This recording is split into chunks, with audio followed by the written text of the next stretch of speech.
चेहरा पसीने से भीग चुका था और वो आसपास हर इंसान में अदिति को ही ढूंढने की कोशिश कर रहा था। आरव, तू ऐसा कैसे होने दे सकता है? तूने अदिति को प्रॉमिस किया था कि तू उसे कभी भी किसी परेशानी में नहीं डालेगा, और आज किसी अनजान शहर में वो किडनैप हो गई है। कितना बेवकूफ है तू। अदिति के पेरेंट्स पहले ही उसे तुझसे दूर ले जाने के लिए तैयार है, और जैसे तूने उन्हें एक और मौका दे दिया। पता नहीं जब ये सब सॉर्ट आउट हो जाएगा तो वो क्या करेंगे। आरव अपने आप से ये बात कह रहा था कि अचानक उसने देखा कि उसके सामने 3 ब्लैक कलर की रेंज रोवर रुकी और उन कारों में से 15 लोग बाहर निकले। वो सब उसकी तरफ ही आ रहे थे और उनमें एक आदमी था जो सबसे अलग चमक रहा था। आरव को लगा कि वो सब उस पर हमला करने आ रहे हैं, इसलिए वो अपनी पोजीशन लेकर तैयार हो गया और उसने चिल्लाते हुए कहा, तुम अगर मुझे मारने आए हो तो वापस चले जाओ। ये मत सोचो कि तुम नंबर में ज्यादा हो तो मुझसे लड़ लोगे। मुझे मेरी फैमिली वापस चाहिए, वरना तुम्हारी फैमिली को तुम कभी नहीं मिल पाओगे। रास्ते में चल रहे लोगों को यही लगा कि अब वहाँ पर फाइट होने वाली है और वो अपनी जगह पर रुक गए। तब वो आदमी आरव को देखकर हंसने लगा और उसने कहा, रिलैक्स आरव जी, हम आपको मारने नहीं आए हैं। मुझे टोनी ने यहाँ भेजा है। उसने बताया कि आपकी फैमिली किडनैप हो गई है। क्या आप मुझे पूरा किस्सा बताएंगे? आरव रिलैक्स्ड होकर खड़ा हो गया और तब उसने कल हुए पंगे को विस्तार से उन लोगों को बता दिया। आपका केस मैं समझ गया। क्या ये एलाइट मैन का ही आदमी है जिसके बारे में टोनी ने मुझे बताया था? हाँ, उस आदमी ने कहा था कि उसका नाम महेंद्र है और वो एलाइट मैन का हेड है। पर आप अगर ये बात पूछ रहे हैं तो इसका मतलब जरूर कुछ गड़बड़ है। टोनी ने भी मुझे कुछ नहीं बताया। क्या आप मुझे बताएंगे कि यहाँ पर गड़बड़ क्या है? एक्चुअली आरव, जो एलाइट मैन है वो इस शहर की सबसे बड़ी गैंग है। उनके रास्ते में कोई नहीं आता, पुलिस भी उनका कुछ नहीं कर सकती, और ऐसे में अगर वो आपके रास्ते में खड़े हैं तो आपकी फैमिली का बच पाना मुश्किल लग रहा है। लेकिन बात महेंद्र की है, इसलिए यहाँ पर चांसेस ज्यादा है कि आपकी फैमिली बच जाए। मैं समझ नहीं पा रहा कि एक आदमी से क्या फर्क पड़ेगा। क्या आप मुझे क्लियर कर सकते हैं? एलाइट मैन के 2 हिस्से हैं, एक है महेंद्र और दूसरा है अभिजीत सिंह, जो महेंद्र का फादर है। पहले ये एक ही गैंग हुआ करती थी, लेकिन फिर कुछ पर्सनल प्रॉब्लम्स की वजह से बाप बेटे ने अलग अलग गैंग बना ली। महेंद्र आज भी अपने आप को एलाइट मैन का हेड कहता है और उसी तरह रूल करता है, लेकिन उसकी बात ज्यादा लोग नहीं मानते। तो फिर मैं अपनी फैमिली को कैसे छुड़वा पाऊंगा? उसके लिए हमें अभिजीत सिंह के पास जाना होगा। वही अपने बेटे को बोलकर ये सारा मामला सॉर्ट करवा सकता है। तो चलिए, टाइम वेस्ट करने की कोई जरूरत नहीं है। अभिजीत सिंह से मैं पर्सनली बात करूंगा।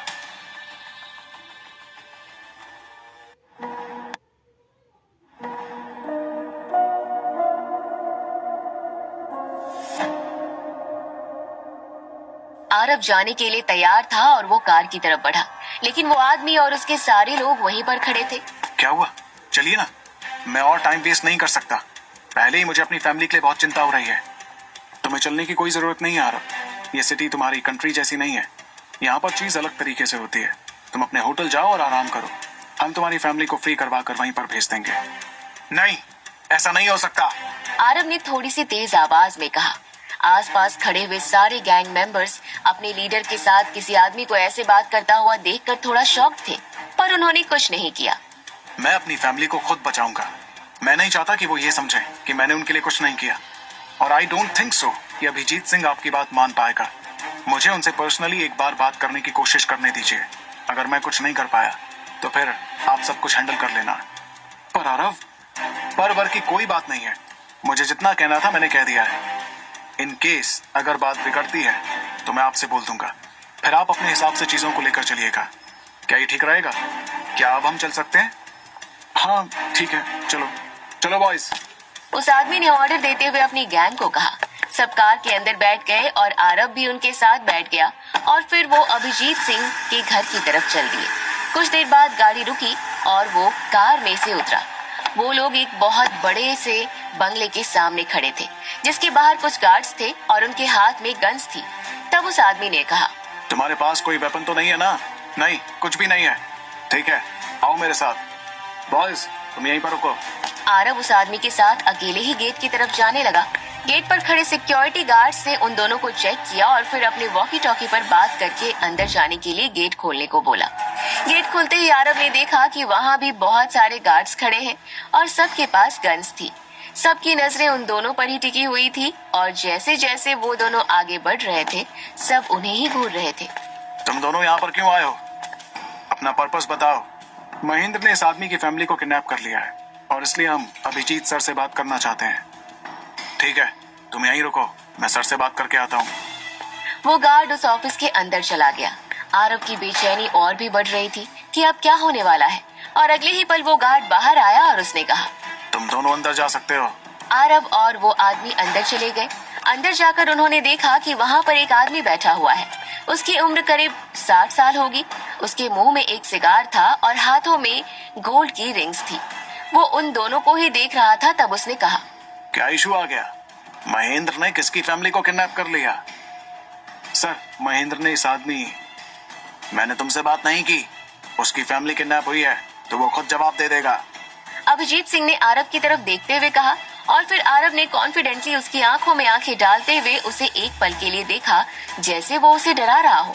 सर, मेरा नाम आरव अंबानी है। मैं इंडिया की अंबानी फैमिली का मेंबर हूँ। आपके बेटे ने मेरी फैमिली को किडनैप कर लिया है। मैं अपनी फैमिली को छुड़ाने के लिए आपसे बात करने आया हूँ। अंबानी फैमिली? क्या ये वही अंबानी फैमिली है जिनके अलग अलग बिजनेस हैं और निहाल सिंह जिनके साथ काम करता है? जी सर, मैं उन्हीं निहाल सिंह का बॉस हूँ। मैं समझ गया हूँ कि तुम किस बारे में बात करना चाह रहे हो। महेंद्र ने तुम्हारी फैमिली को किडनैप क्यों किया? क्या कुछ हुआ था तुम्हारे बीच? अगर कोई ऐसी बात हो तो मुझे सब बताओ। आरव ने एक बार फिर पूरी स्टोरी अभिजीत सिंह को सुनाई और उसे सुनकर अभिजीत सिंह ने कहा, महेंद्र अभी भी बच्चा है। मैं सोचता था कि एक दिन वो मेरा पूरा एम्पायर संभाल लेगा, लेकिन इतनी सी बात के लिए उसने 5 लोगों को किडनैप कर लिया। ये दिखाता है कि वो अभी भी बड़ा नहीं हुआ है।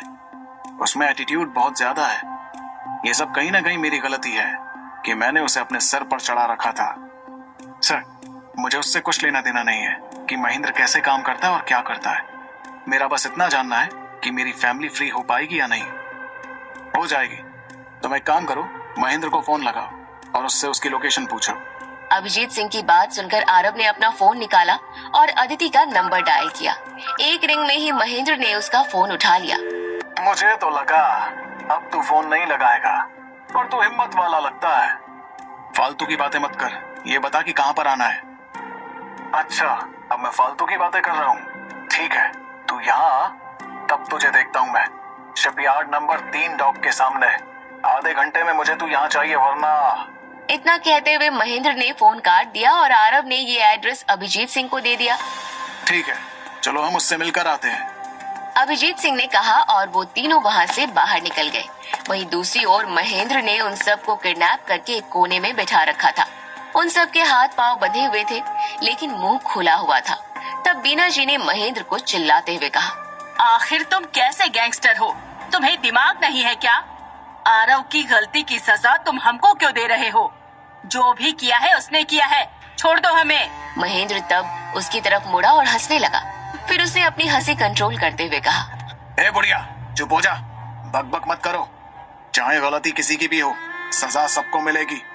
तुमने किसके साथ पंगा लिया ये तुम्हें पता होना चाहिए। क्यों कर रहे हो तुम ये सब? क्या जरूरत है इन सब की? तुम्हें पता है ना कि हम टूरिस्ट हैं, और मुझे नहीं लगता कि तुम हमें मारना चाहते हो, क्योंकि अगर ऐसा करना होता तो तुम कब का ऐसा कर चुके होते। तुम साफ साफ बताओ, तुम्हें क्या चाहिए? मुझे बहुत सारा पैसा चाहिए। बोलो, तुम दोगी? कितना चाहिए मुझे बताओ, मैं दूंगा। तुम सबको अगर यहाँ से फ्री होना है तो मुझे हर आदमी का 20 लाख रुपया चाहिए, यानी कि 1 करोड़। बोल, दे सकता है? 1 करोड़ सुनते ही अद्वैत के होश उड़ गए। उसे नहीं लगा था कि महेंद्र उससे इतने सारे पैसों की मांग करेगा, पर अब वो कमिटमेंट कर चुका था, इसलिए पीछे नहीं हो सकता था। इसलिए उसने कहा, एक काम करते हैं, मैं तुम्हें अभी 50 लाख कैश दे देता हूँ और फिर मैं एक 50 लाख का चेक तुम्हें दे देता हूँ। ऐसे करके तुम 1 करोड़ ले लो, पर प्लीज हमें जाने दो। ठीक है, इसके साथ जाओ रे और कैश निकाल कर लेकर आओ।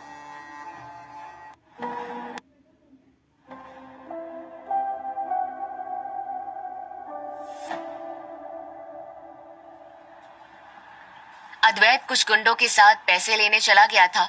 उसके जाते ही 5 बड़ी बड़ी लंबी गाड़ियां बाहर आकर खड़ी हो गई। महेंद्र ने जब ये देखा तब उसको बहुत हैरानी हुई। एक गाड़ी से अपने फादर को उड़ता देख बोला, पापा, आप यहाँ? सोच तो मैं भी रहा था कि मुझे यहाँ नहीं होना चाहिए, लेकिन यहाँ पर जो हो रहा है उसे रोकने की भी जिम्मेदारी मेरी ही बनती है। तुमको याद है जब तुम नए नए काम करने चले थे तब हमने तुम्हें क्या कहा था? महेंद्र को बीता हुआ समय याद आ गया कि उनके ही गैंग के एक आदमी ने एक परिवार को किडनैप कर लिया था। वो गैंग में नया था, ये बात अभिजीत सिंह को पता थी। फिर भी उस आदमी को उन्होंने जिंदा मगरमच्छों के सामने किसी खाने की तरह परोस दिया था। आज पापा मेरी मौत बनकर आए हैं। अगर यहाँ से मैं छूट गया तो वो जरूर मरेगा जिसने पापा को ये बताया है। पापा मुझे माफ कर दो, ऐसी गलती फिर दोबारा कभी नहीं होगी। ऑल राइट माई सन, उस परिवार को छोड़ दो। उम्मीद है तुम ये अभी तुरंत करोगे। महेंद्र ने सोचा नहीं था कि उसकी जान इतनी आसानी से छूट जाएगी। उसने तुरंत पीछे खड़ी अपनी गर्लफ्रेंड को इशारा किया। वो भाग कर गई और बीना जी, अदिति, शनाया और राकेश जी को छोड़ दिया। वो सब खुश होकर वहाँ से बाहर निकले। थैंक गॉड, अद्वैत ने पैसे देकर हमें बचा लिया। पता नहीं वरना हमारे साथ ये नीच इंसान क्या करता। सब जान बचाकर भागे जा रहे थे। अगर जीवित रहना है तो जोर से भागो, वरना ये लोग फिर से पीछे पड़ सकते हैं। इधर महेंद्र की गर्लफ्रेंड पास आकर महेंद्र को इशारे से बताती है कि उनको छोड़ दिया है। पापा उनको तो छोड़ दिया, मगर महेंद्र की बात पूरी होने से पहले ही उसके पिता उसकी बात काट देते हैं। अगर मगर कुछ नहीं, गाड़ी में बैठो। इतना बोलकर अभिजीत सिंह कार में पहले अंदर बैठ गए। आज महेंद्र ने बहुत बड़ी गलती की थी, इसलिए वो सब कुछ कर रहा था जो उसके पिता बोल रहे थे। अंदर जाओ। महेंद्र और उसकी गर्लफ्रेंड गाड़ी के अंदर बैठ गए थे। महेंद्र अचानक सामने बैठे आरव का गला पकड़ लिया और जोर से दबाने लगा। उसे देखकर ये समझ आ गया था कि इसने ही उसके पिता को सब कुछ बताया है। तुम पागल हो गए हो क्या? तुम्हें अंदाजा नहीं ये कौन है? दूर हटो उससे। आरव का गर्दन लाल हो चुका था। ऐसा लग रहा था जैसे आज के बाद आरव कभी नहीं बोल पाएगा। उसकी आंखें बंद होती उससे पहले एक जोर का धमाका हुआ। उस आवाज के साथ महेंद्र अपना हाथ आरव के गर्दन से हटा लिया। आरव लंबी लंबी सांसें लेकर अपने आप को नॉर्मल करने लगा था। अभिजीत सिंह ने गाड़ी पर एक मोटे रॉड से मारा था, जिसकी वजह से तेज धमाके जैसी आवाज हुई। आरव, मैं अपनी बेटी की गलती के लिए माफी मांगता हूँ। आप इसे जो सजा देना चाहते हैं दे सकते हैं, क्योंकि किसी के परिवार को नुकसान पहुंचाना मेरे भी उसूलों के खिलाफ है। मैं इसे जान से मारना चाहूंगा। इसकी यही सजा है। अगर आप नहीं होते तो ये मेरे परिवार को कभी नहीं छोड़ता।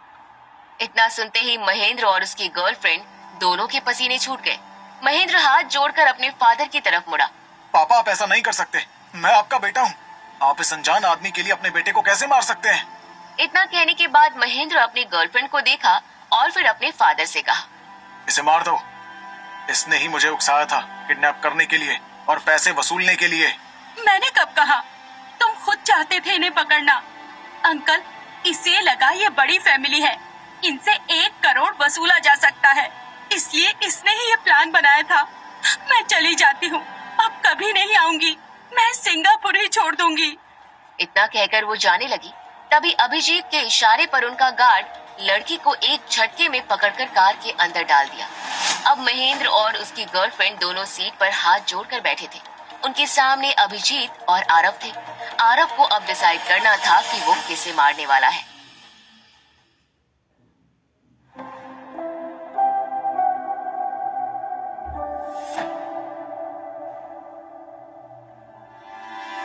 पापा, आप हम दोनों से क्या चाहते हैं? हमने आपका क्या बिगाड़ा है? बेटे, गुरु अपने शिष्य को सब सिखाता है, मगर एक ज्ञान की बात नहीं बताता। वो इंतजार करता है कि जिस दिन वो योग्य होगा तब बताएगा। वैसे ही आज तू अनाड़ी की तरह वो ज्ञान नहीं ले पाया अपने धंधे का, कि बड़ी फैमिली को हाथ मत लगाओ। ये इंडिया की सबसे बड़ी फैमिली अंबानी फैमिली से है, जो जिसे चाहे खरीद ले और बेच दे।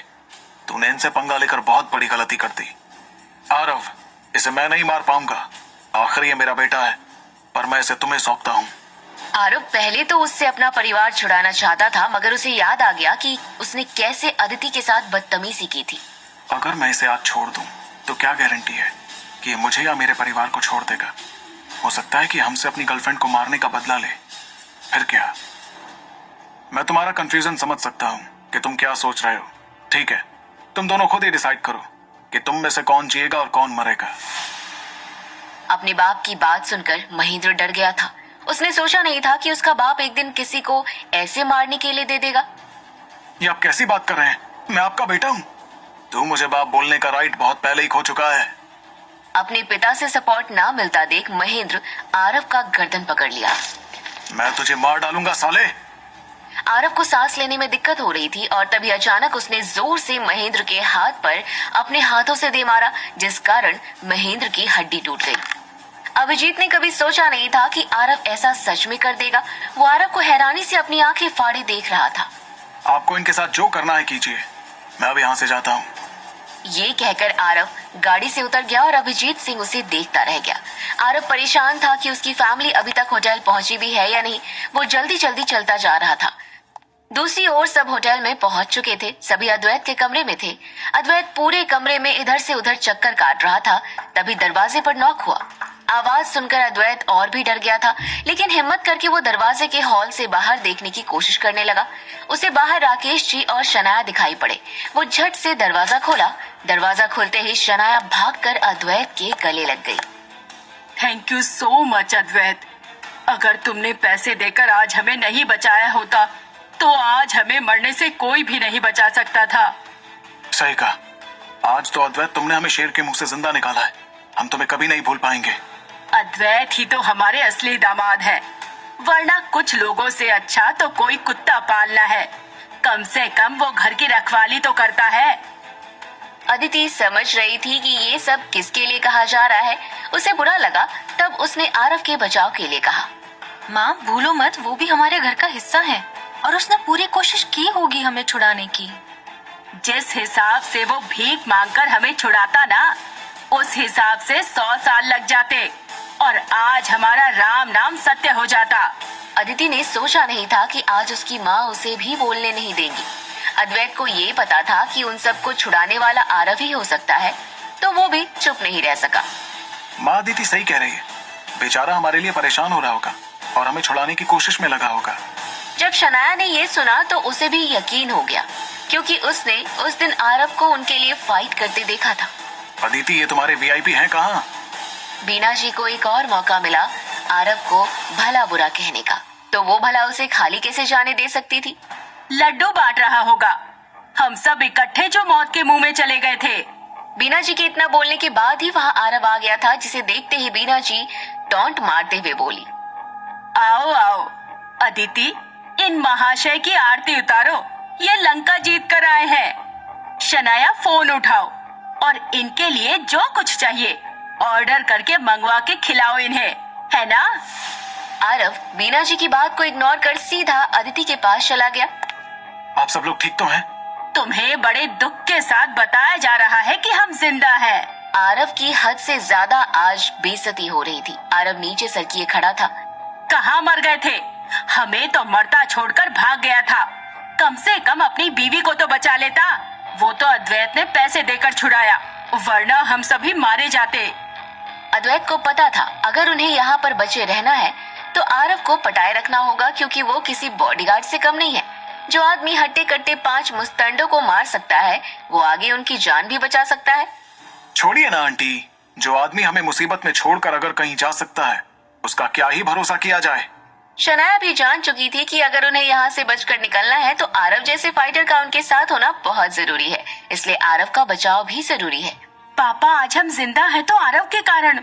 इतना कहने के बाद शनाया ने महेंद्र के 5 आदमियों से उनकी जान बचाने वाली स्टोरी सुना दी। अब हमें यहाँ से चलना चाहिए, वरना पता नहीं वो गुंडे यहाँ दोबारा भी आ सकते हैं। सभी को ये बात सही लगी, इसलिए सभी ने अपना सामान पैक करना शुरू कर दिया।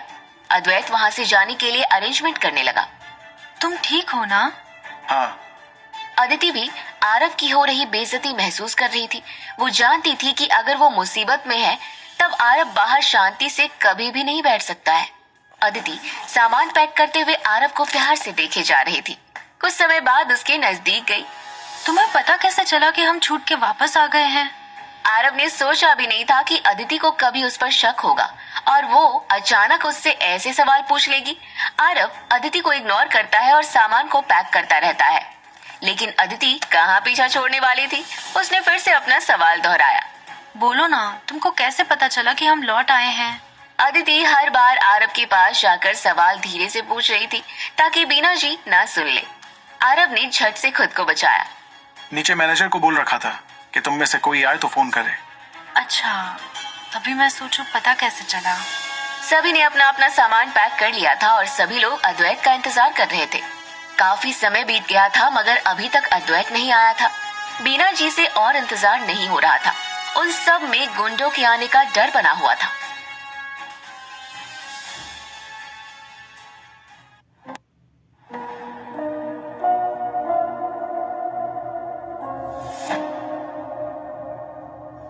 सब लोग लॉबी में खड़े अद्वैत के आने का इंतजार कर रहे थे, लेकिन किसी को ये नहीं पता था कि अद्वैत इस समय एक कॉल पर था।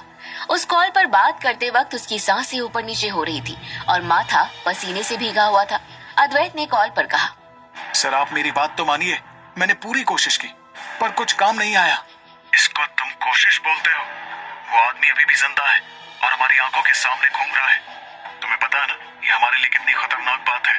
तुमसे कुछ नहीं होता। मुझसे कुछ नहीं होता? Are you sure about it? एक तो मैं उस फटीचर को अपने साथ स्ट्रिप पर लेकर आया और फिर हमने एक गैंगस्टर से लड़ाई की। आपको पता है इस सब में कितनी प्रॉब्लम आई है। जब मैंने उस गैंगस्टर को देखा, उससे बात की, तब उसने मुझे मारा। मैं समझ गया था कि वो आदमी हमारे काम आ सकता है। मैंने फिर उसे उस दिन आरव की लोकेशन भेजी कि वो उसे उठा ले, लेकिन उसके चक्कर में उसने मुझे और मेरी फैमिली को उठा लिया। आरव तो उसके हाथ तक नहीं आया। पता नहीं उस बेवकूफ ने क्या किया। अद्वैत ने चिल्लाते हुए ये बात बोल तो दी थी, पर वो फिर आसपास देखने लगा कि कहीं कोई उसकी बात सुन तो नहीं रहा है। और जब उसे विश्वास हो गया कि आसपास कोई नहीं है, तब उसने एक चैन की सांस ली। तब सामने वाले आदमी ने उससे कहा, मुझे इस बारे में कुछ नहीं पता। मुझे वो आदमी मरा हुआ चाहिए, वरना तुम्हें हमारी डील तो याद है ना? हाँ याद है, बहुत अच्छे से याद है। और आप टेंशन मत लीजिए, मैं कुछ करता हूँ। आप मुझे बस थोड़ा सा टाइम दीजिए। पर उस सामने वाले आदमी ने बिना जवाब दिए ही अद्वैत का फोन काट दिया। अद्वैत फोन की स्क्रीन की तरफ देख ही रहा था और उसने अपने आप से कहा, एक तो इनके लिए जान जोखिम में डालो और फिर गाली भी खाओ। पता नहीं क्या चाहिए इनको। वो मुझे मार देता, इस चीज की इनको टेंशन नहीं है। टेंशन तो इस बात की है कि अभी उस आरव को मुझे और झेलना पड़ेगा। पता नहीं किस मुसीबत में फंस गया हूं मैं। अद्वैत ने फोन अपनी जेब में रखा और फिर वो लॉबी की तरफ गया, जहां पर सब अपना सामान पैक करके तैयार खड़े थे। अद्वैत के आते ही बीना जी ने उसकी तरफ देखा और पूछा, क्या हुआ अद्वैत बेटा, सब अरेंजमेंट हो गया ना? हाँ आंटी, हमें एयरपोर्ट पर ही टिकट मिल जाएगी। चलो बढ़िया है, जल्दी से यहाँ से निकलते हैं, इससे पहले कि कोई और मुसीबत आ जाए। हाँ हाँ चलो। उन सब ने अपना लगेज उठाया और आगे बढ़े, पर अदिति ने देखा कि शनाया अपनी जगह पर ही खड़ी है। उसका मुंह उतरा हुआ था। तब अदिति ने उससे पूछा, क्या हुआ शनाया, सब ठीक है ना? तुम इतनी परेशान क्यों दिख रही हो? अदिति ने जब ये सवाल पूछा तब उसका ध्यान शनाया पर गया और उन्होंने देखा कि वो बहुत निराश थी। बीना जी तुरंत उसके पास गई और उन्होंने उसका मुंह ऊपर करते हुए कहा, शनाया बोलो ना, क्या हुआ है? तुम्हें कोई प्रॉब्लम हो रही है क्या? तुम मुझे सब बता सकती हो। माँ, बात यह है कि मैं यहाँ से नहीं जाना चाहती। अभी तो यहाँ फन शुरू हुआ था और हम इतनी जल्दी यहाँ से जा रहे हैं। मुझे ये सही नहीं लग रहा। क्या हम थोड़े दिन और यहाँ नहीं रुक सकते? शनाया, तुम्हें पता है ना कल हमारे साथ क्या हुआ था? उसके बाद यहाँ रुकना खतरे से खाली नहीं है। तुम खुद सोचो, अगर कोई फिर से हम पर हमला करने आ गया तो बेचारा अद्वैत कब तक पैसे लुटाता रहेगा? हमें यहाँ से चलना ही होगा। नहीं माँ, नहीं, आपको जाना है तो जाइए, मुझे तो यहीं रुकना है। मैं यहाँ से कहीं नहीं जाऊंगी। शनाया इतना कहते हुए गुस्से में वहाँ पर लगे हुए काउच पर बैठ गई। बीना जी उसे परेशान देखकर खुश नहीं थी। तब उन्होंने अदिति से कहा, अदिति, अब तुम ही इसे कुछ बोलो।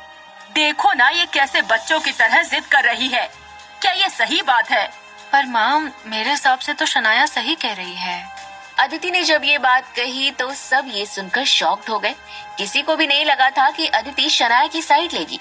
तब अदिति ने आगे कहा, मैं जानती हूँ कि हमारे साथ कल क्या हुआ है, लेकिन उसका मतलब ये तो नहीं कि हम डर के यहाँ से भाग जाएं। और भागेंगे भी कहाँ तक? जो गुंडा हमें दिन दहाड़े मार्केट से किडनैप कर सकता है, वो क्या हमें आगे परेशान नहीं करेगा? पर बात ये है कि हम उनसे कैसे लड़ते हैं। हमें स्ट्रॉन्ग बनना पड़ेगा माँ, और इसलिए मैं शनाया की बात से अग्री कर रही हूँ। हमें यहाँ रुकना चाहिए। उसे अद्वैत के साथ भी तो थोड़ा टाइम स्पेंड करने का मौका दीजिए। बीना जी अदिति की बात सुनकर हैरान थी, पर अब उन्हें भी समझ आ गया था कि उन्हें रुकना नहीं चाहिए। और तब उन्होंने कहा, ठीक है, अगर तुम दोनों बहनें कहती हो कि हमें रुकना चाहिए तो हम रुकते हैं, लेकिन मेरी सिर्फ एक शर्त है। कैसी शर्त माँ? हम इस शहर में नहीं रुकेंगे। जहाँ भी जाना है पर इस शहर में नहीं। अद्वैत बेटा, तुम कहीं और के होटल बुक कर लो, हम वहीं चलते हैं। Okay aunty. इतना कहते हुए अद्वैत ने अपना फोन निकाला और वो कॉल पर बात करने के लिए वहाँ से चला गया। तब शनाया उठी और उसने अपनी माँ को गले लगाते हुए कहा, थैंक यू माँ, थैंक यू सो मच। अब मैं तुम्हारे लिए इतना तो कर ही सकती हूँ। वो सब वैसे ही खड़े थे कि तभी अद्वैत वापस आया और उसने अनाउंस करते हुए कहा, मैंने पास की सिटी में ही एक होटल में बात कर ली है, हम यहाँ से चल सकते हैं, कार बाहर खड़ी है। चलो चलो, let's have some fun. Shanaya ने कहा और वो सब बाहर खड़ी हुई कार में बैठकर दूसरे शहर के लिए निकल गए। कार में पूरे टाइम शनाया और बीना जी ही एक दूसरे से बात कर रही थी और बता रही थी कि वो क्या क्या करने वाली है। वहीं कुछ इनपुट्स अदिति भी दे रही थी, पर आरव शांत था। कल जो हुआ उसके बाद वो थोड़ा थका हुआ था और उसका बात करने का मन कम था। अद्वैत ने जिस होटल में उसका रिजर्वेशन किया था, गाड़ी उसके सामने रुकती है और वो सब अंदर जाते हैं। तब अद्वैत रिसेप्शन पर बात करके वापस इनके पास आता है। आप सब अपना लगेज यहीं छोड़ दीजिए, होटल स्टाफ इन्हें कमरे में रख देगा, तब तक हम लंच कर लेते हैं। हाँ, ये सही रहेगा। अद्वैत की बात सुनकर उन्होंने ठीक वैसा ही किया और फिर वो होटल के रेस्टोरेंट में जाकर बैठ गए। वो बहुत ही सुंदर लग रहा था और वहाँ का एम्बियंस भी अच्छा था।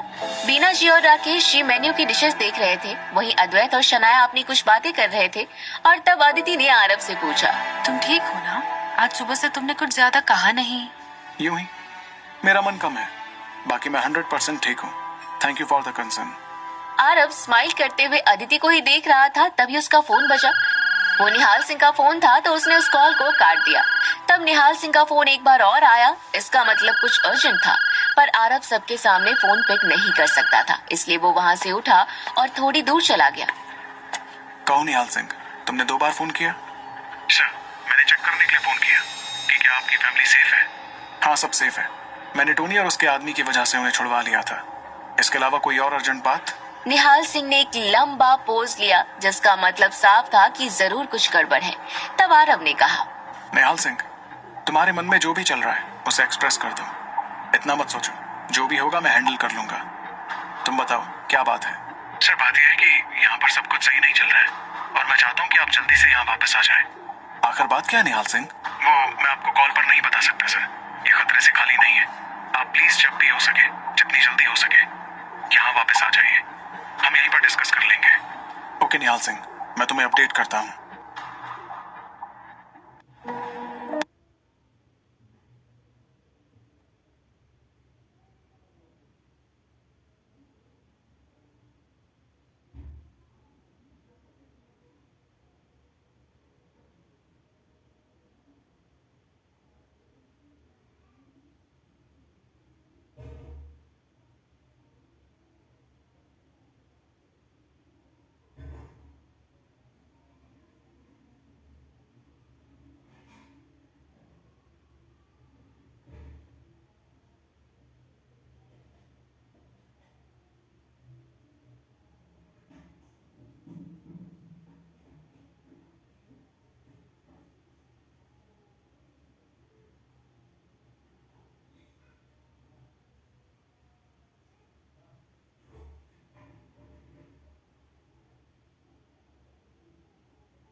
आरव निहाल सिंह से बात करने के बाद वापस खाना खाने चला गया। सबके लिए खाना ऑर्डर करने के बाद आरव ने एक नजर बीना जी, राकेश जी और अद्वैत पर डाली। वो हैरानी से अपना मुंह खोले आरव को ही देख रही थी।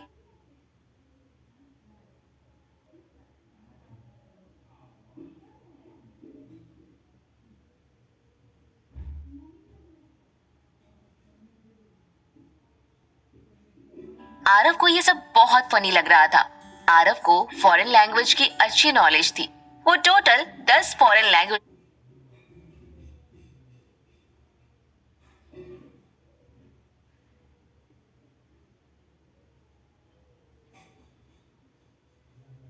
में बात कर सकता था। अद्वैत, तुम्हें सारे डिशेस सही लग रहे हैं ना? इतना काफी है या कुछ और भी ऑर्डर करना चाहते हो? आरव के ये पूछने पर अद्वैत बहुत ज्यादा एम्बैरेस फील करने लगा। उसके चेहरे से स्माइल गायब हो चुकी थी। अद्वैत को थोड़ी बहुत टूटी फूटी फॉरेन लैंग्वेजेस आती थी और इसलिए वो सिंगापुर की फेमस मलय लैंग्वेज भी थोड़ी बहुत जानता था।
नहीं, कुछ और ऑर्डर करने की जरूरत नहीं है। तुमने पहले ही बहुत सारी डिशेस ऑर्डर कर ली हैं। आरव अद्वैत की नजरों में अपने लिए नफरत देख पा रहा था। अद्वैत को ये डर सताने लगा कि कहीं आरव से चंद्रा फैमिली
प्रेस ना होने लगे, वरना उसके लिए अदिति और आरव को अलग करना और भी ज्यादा मुश्किल हो जाएगा। हनी, तुम्हें यहाँ की लैंग्वेज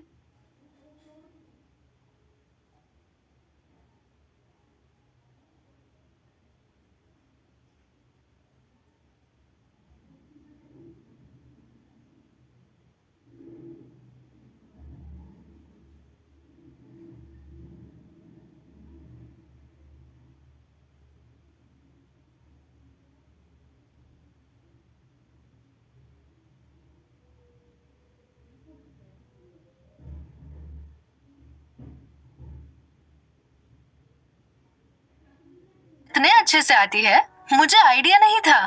तुमने कभी बताया क्यों नहीं? तुमने कभी पूछा ही नहीं।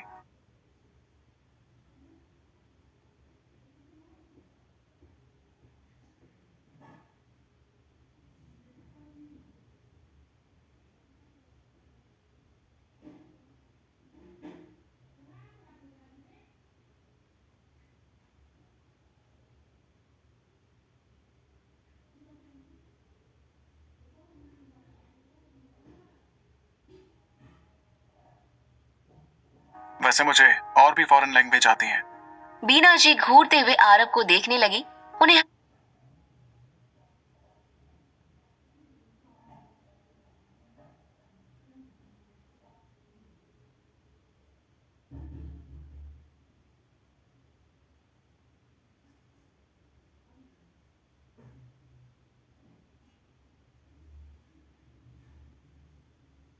हमेशा से लगता था कि आरव उनकी फैमिली पर एक बोझ बनकर रह गया है, लेकिन आजकल आरव जो कुछ भी कर रहा था उसे देखकर वो बहुत ही ज्यादा सरप्राइज थी।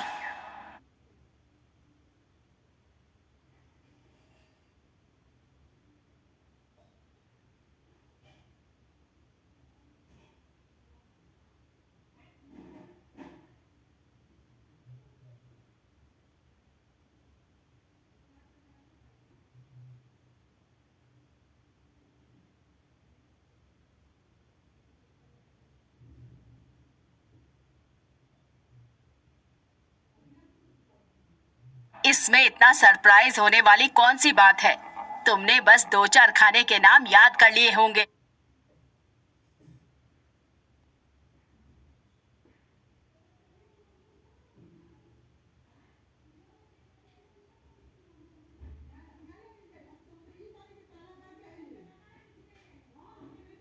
और यहाँ पर बता दिया होगा। क्या इससे ज्यादा तुम्हें ये लैंग्वेज आती है? नहीं ना? क्या तुम इस लैंग्वेज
से पैसे कमा सकते हो। आरव ने बिना किसी एक्सप्रेशन के बीना जी की तरफ देखा। उसे हैरानी नहीं हुई कि इस बार भी हर बार की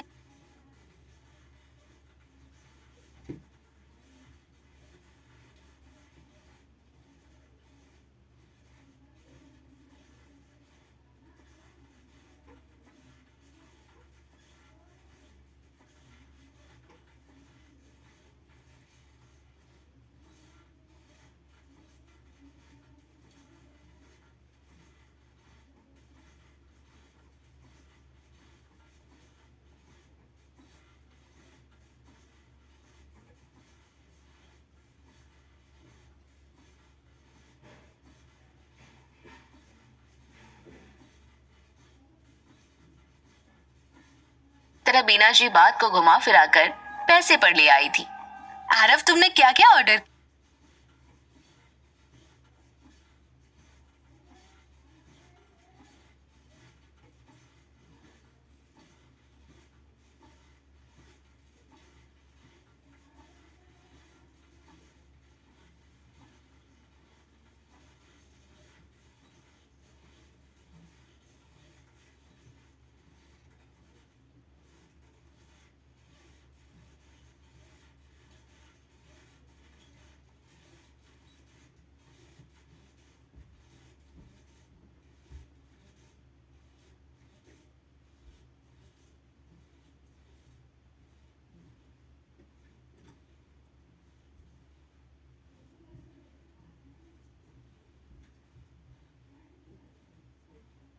क्या है? सबके लिए रोटी पराठा और मुर्तबक। ये एक टाइप का पराठा ही है जो कड़ी के साथ मिलेगा। 4।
क्वेटियाओ, जिसमें rice noodles and crunchy vegetables होंगे।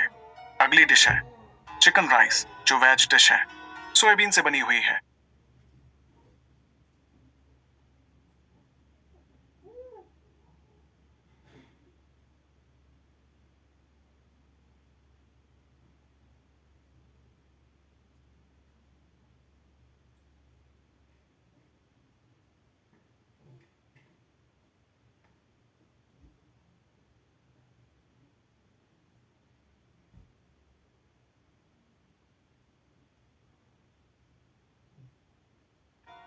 इस तरह से आरव ने करीब 10 डिशेस के नाम ले लिए। आरव कॉन्फिडेंस के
साथ सारी डिशेस के बारे में बता रहा था क्योंकि उसने वर्ल्ड फेमस ऑलमोस्ट सारी डिशेस ट्राई की